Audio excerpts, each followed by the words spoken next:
আল্লাহ রে,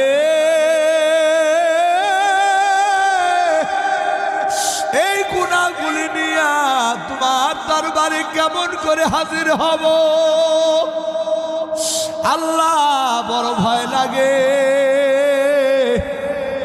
অন্তরের ভিতরে বড় ভয় জাগে গো আল্লাহ। তবে আমি একটা কথা জানি আল্লাহ গো, মানুষ যতই গুনাহ করুক না কেন, মানুষের এই গুনার শেষেও তো তোমার রহমত আছে গো আল্লাহ। আল্লাহ আমি শুনেছি মানুষের গুনাহ যতই বড় হোক না কেন আল্লাহ, মানুষের গুনাহ থেকেও নাকি তোমার রহমতের দরিয়া আরো বিশাল। ওগো মালিক, জীবনে তোমার সিজদা দেই না, জীবনে তোমার ইবাদত বন্দেগী